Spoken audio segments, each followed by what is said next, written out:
안녕하세요. 오늘 코스닥 150이 0.95%로 하락 마감하였습니다. 지난번 영상에서 폭락 이후에 강한 반등이 나오면서 단기적으로 상승 채널을 만들었다. 그러나 상승 채널이 끝나고 이 채널의 하단부를 이탈하였죠. 이탈을 했을 때부터 이제 하락 채널을 만들 확률이 높아졌다. 이렇게 하락 채널을 그리고 있기 때문에 이 채널의 상단부를 돌파하는 물 플래그 패턴이 나와야지 재차 상승을 노려볼 수 있다. 그렇지 않으면은 이 하락 채널 속에서 계속 하락을 유지할 수 있다라고 말씀드리면서 이 저항대를 뚫고 들어가도 늦지 않다라는 말씀을 드렸습니다. 또 이렇게 저항대를 뚫지 못하고 위장이 빠지면서 국장 또한 이렇게 하락 채널 속에서 머무르는 걸 볼 수 있죠. 서두를 필요가 전혀 없다는 겁니다. 지금 이 하락 채널 속에 있습니다. 때문에 하락 추세를 끝내고 상승 추세로 돌릴 때, 이 하락 채널이 끝나고 상승 채널로 돌아섰을 때, 그때 들어가도 늦지 않다는 겁니다. 때문에 지금도 저는 들어가는 타점이 아니다. 반등이 나오더라도 저항대를 뚫어야 된다. 그때가 타점이다 라고 관점 그대로 말씀드리고 싶고, 코스피 200 또한 여기서 박스권을 그리고 있다고 말씀드렸습니다. 박스권을 살짝 이탈하고 반등이 나왔지만 바로 오늘 강하게 이탈을 하였죠. 내일 당장에 다시 한번 이 박스권 안으로 들어와 줘야 됩니다. 그렇지 않다면은 이 박스권의 하단부를 막고 재차 하락할 수도 있는 거죠. 조금 빠졌다고 신나게 들어가는 것보단 안전하게 저항대를 뚫고 들어가는 것을 말씀드리고 싶고요. 미장으로 넘어와서 나스닥 100 선물 차트인데요. 분봉으로 보자면 코스닥 150과 지금 비슷한 유형입니다. 이렇게 상승 채널을 만들었다가 추세를 돌리고 지금 하락 채널로 이어지고 있죠. 이 하락 채널의 하단부를 정확히 막고 반등이 나오고 있습니다. 반등이 나오고 있는데 이 상단부를 돌파해야겠죠. 돌파하는 것이 타점이고, 다시 한번 이 자리 막고 또 하락 채널 속에 머물 수도 있는 것이고, 그 전에 꼬꾸라질 수도 있는 겁니다. 이 하락 채널을 벗어나기 전까지는 저는 계속 보수적인 시각이고요. 이때는 강한 반등이 나오는 이유 세 가지, 이렇게 근거를 말씀드리면서 강한 반등을 예상을 하였고, 이때부터는 계속 경계를 하였죠. 주식이라는 게 이렇게 떨어졌다가 이렇게 바로 V자로 가는 경우가 쉽지 않죠. 가는 경우도 있지만 한 번은 쉬었다 갈 확률이 높기도 하고요. 쉬지 않고 이런 반등이 나왔을 때는 분봉을 보시다시피 상승 채널을 유지를 해줘야 되고, 그리고 계속 말씀드렸지만 반등이 나올 때는 반등의 각도가 힘이 굉장히 강했습니다. 반대로 하락 채널에 들어서니까 하락의 힘이 강했고, 이때도 계속 경고를 드렸어요.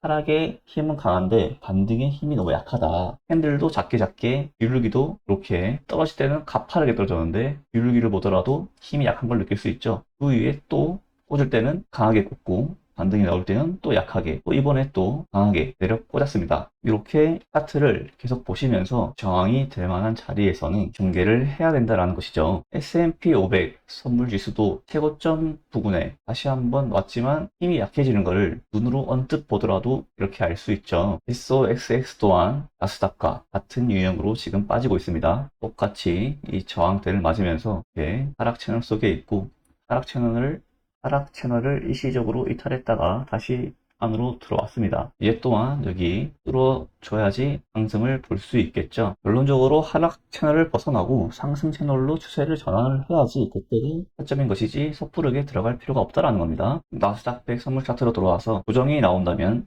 고정의 폭은 19,300에서 19,000 이때로 보고 있다라고 말씀을 드렸고요. 요 구간에 들어섰다가 반등이 나오고 있죠. 일봉으로 보더라도 딱 21선에 맞물리는 자리입니다. 이 자리에서는 이제 반등의 시도가 나올 수 있는데, 분할 매수로 들어가는 것은 괜찮지만 한 번에 들어가는 것은 위험하고요. 말씀드린 대로 이 하락 채널을 벗어났을 때가 안전한 자리다 라는 것을 다시 한번 말씀드리고 싶고, 최악의 경우는 이렇게 쌍바닥을 만들고 갈 수도 있기 때문에 무조건 긍정적으로 본다기보다는 조심할 필요가 있겠죠. 엔비디아가 실적 발표가 나오고 급락을 하였습니다. 실적은 좋게 나왔지만 시장 예상치를 웃돌았던 매출 폭이 이전보다 훨씬 적어졌다라는 이유를 갖다 붙이면서 이렇게 급락이 나왔습니다. 주가는 방향이 어디로 흘러가든 이유는 그냥 딱 붙이면 그만이기에 저는 그런 거 안 믿습니다. 믿지 않고 트만 보는 것이고요. 여기서 고점을 뚫지 못하고 그렇다고 저점도 깨지 않고 있다고 말씀드렸습니다. 여기서 쌍봉을 만들고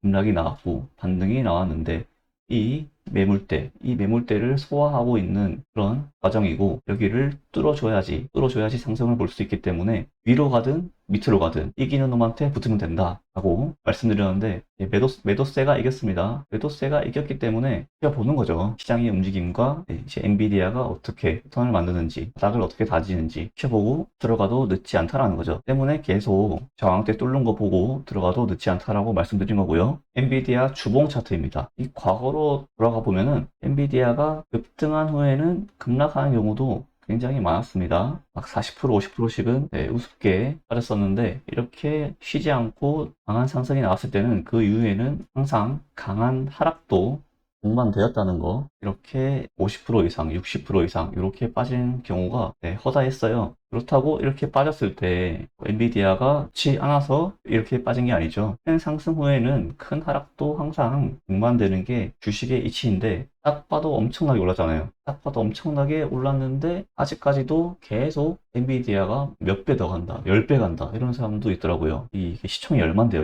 10배를 갑니까? 물론 언젠가는 가겠지만 단기적으로 충분히 쉬었다가도 이상하지 않을 자리다 라는 거죠. 주봉으로 보면은 지금 이렇게 고점이 낮아지는 걸 볼 수 있죠. 고점이 낮아지면서 조정이 나오고 있는데, 일봉으로 봤을 때 이렇게 지금 고점이 낮아지고 있습니다.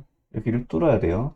뚫어야지 더 상승을 볼 수 있고, 엔비디아도 그렇지 못한다면 한 차례 더 충격이 올 수 있다. 시산 유형으로 비트코인 차트입니다. 비트코인 이렇게 3선을 만들고 급락하고 강한 반등이 나왔지만 앞에 매물대를 소화하지 못하고 다시 한번 쌍봉을 만들면서 급락, 또 반등이 나왔지만 앞에 매물대를 소화하지 못하고 또 쌍봉을 만들고 또 급락, 이런 비슷하게 흘러갈 수도 있다는 거죠. 이 매물대를 소화하지 못한다면요. 그렇다면 이 매물대를 소화하는 것을 보고 들어가도 늦지 않다라는 거죠. 결론적으로 그만큼 많이 올랐고 무조건 오른다는 맹신을 해서는 안 된다는 거죠. 그렇기 때문에 저희 멤버십 회원님들도 함께 이렇게 여기서부터는 계속 비중을 줄여 나갔고요. 다시 한번 바닥을 잡기 위해서 매일매일 추적하고 있습니다. 비트코인 같은 경우 저번에 한번 여쭤보셔서 이때 왜 팔지 않았느냐고 제가 말씀드리고, 이때 말씀드렸죠. 이때 강한 반등이 나올 확률이 높다. 이렇게 된다면은 반등이 나왔을 때 앞에 여기 매물대가 지금 잔뜩 쌓였기 때문에 이때는 비중을 조절해야 된다. 비중을 일부 줄이거나 다 팔고 이 앞에 매물대 소화하고 뚫었을 때 다시 들어가던가,